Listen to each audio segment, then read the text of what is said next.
surreal, unbelievable, and a brilliant game in the T20 World Cup history.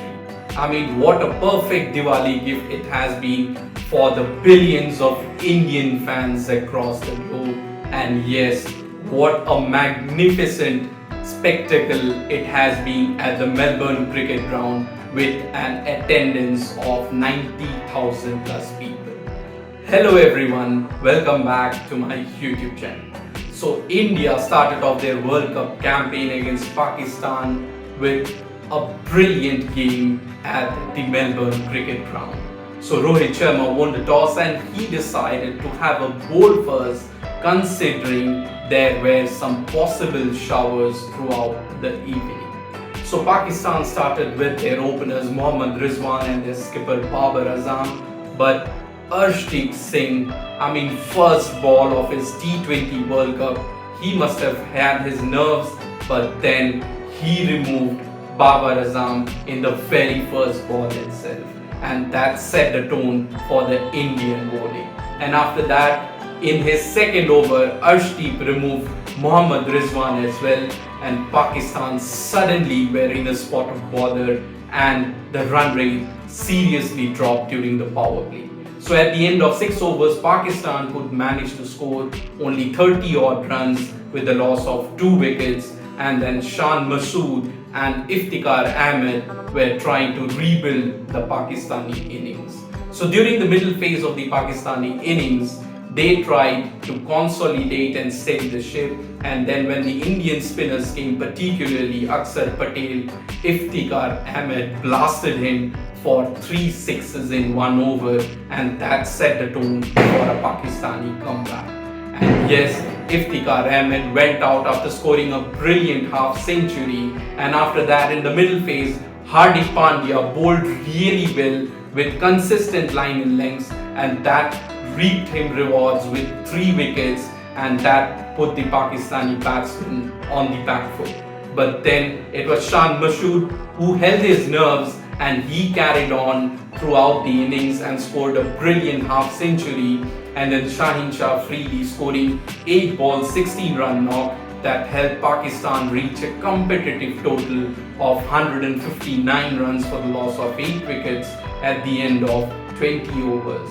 And yes, let me tell you, here at one stage Pakistan were never really looking good to even score 140, but thanks to some nasty blows by Iftikhar and Shaheen Shah Afridi towards the end. So for the pick of the bowlers, the Indian bowlers bowled really well up front. Arshdeep Singh and Hardik Pandya picked up 3 wickets apiece, and then Mohammad Shami and Bhuvneshwar Kumar picked up 1 wicket apiece.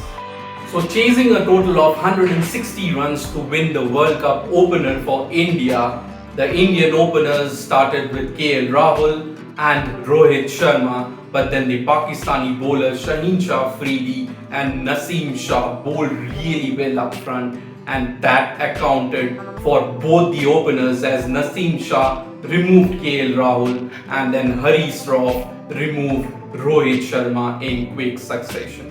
And after that, it was Virat Kohli who joined hands with Surya Kumar Yadav, and they both tried to steady the ship, but then Surya Kumar Yadav tried to be too aggressive, and eventually he also lost his wicket to Harish Rauf.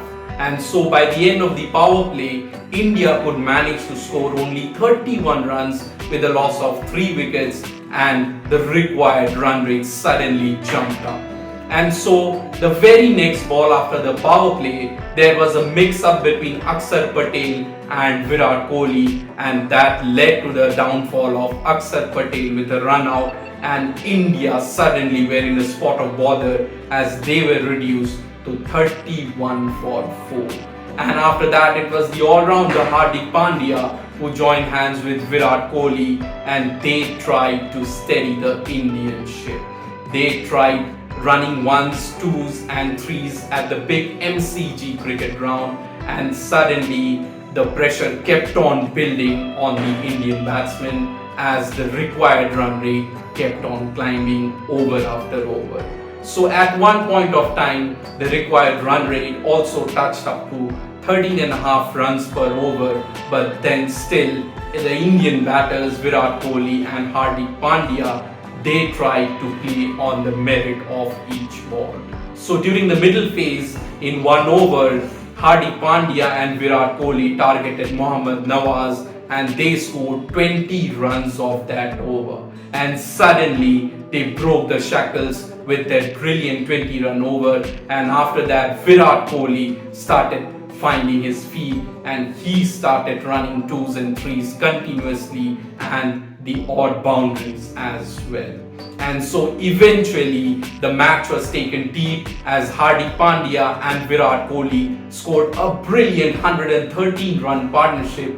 That is the highest wicket partnership by any Indian batsman against Pakistan in a T20 international. And suddenly last 3 overs India required 48 runs, and with overs of Harish Rauf and Shaheen Shah Afridi left, the equation was really looking tough for India.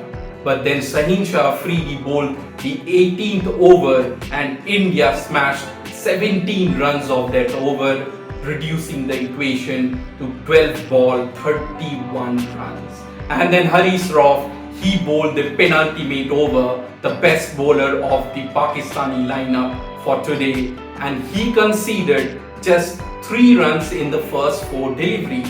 And with Virat Kohli on strike for the 4th ball in the Harish Rauf over, he smashed a brilliant 6 straight down the ground of a slower delivery against Harish Rauf. And I mean, I have to say personally, that has been the best shot of the game tonight. It was a fantastic shot by Virat Kohli, and yes, the very next ball, that is the 6th ball of the 19th over, he flicked a brilliant 6 towards the fine leg, and it was really an amazing shot by Virat Kohli. And suddenly India required 16 runs of the last over and Mohammad Nawaz was given the responsibility to bowl the final over of the game. And yes, in the final over, a lot of drama as the first ball from Mohammad Nawaz resulted in the wicket of Hardik Pandya, and so Pandya had to go back to the pavilion after scoring 40 odd runs.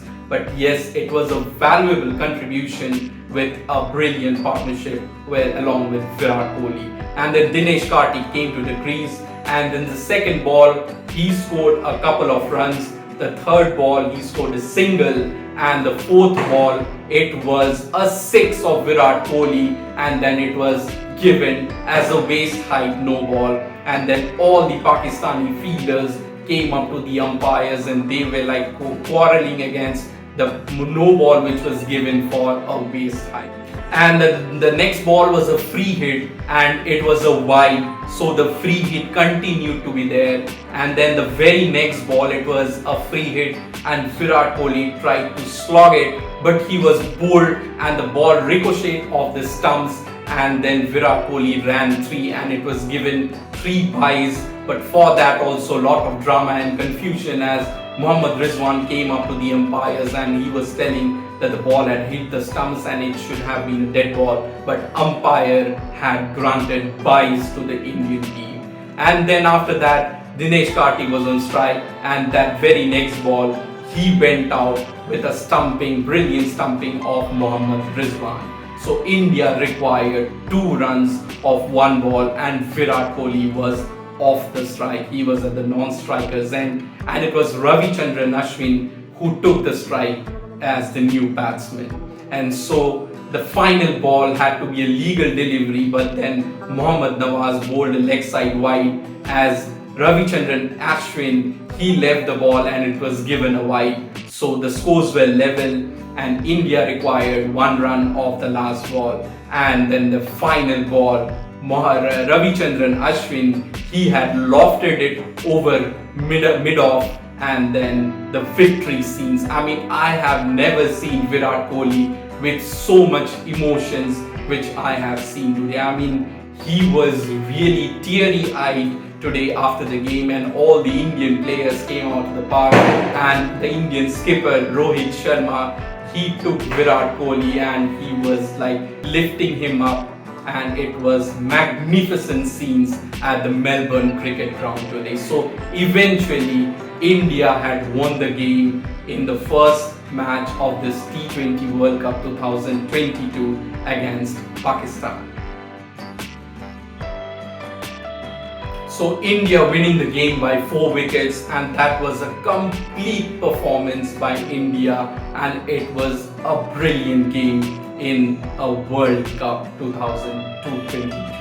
And so Virat Kohli was declared the man of the match for his brilliant innings of 53 ball, 82 run knock, studded with 6 fours and 4 sixes, and more importantly that strike rate of 154. And so yes, with this, India have started the campaign of the World Cup on a winning note. And so the second game for India will be against Netherlands on Thursday at the Sydney Cricket Ground in Sydney. So I will be back with all the updates of the game. So do stay tuned to my channel and do not forget to subscribe if you are into this for the first time. Thanks for your time. Thanks for watching.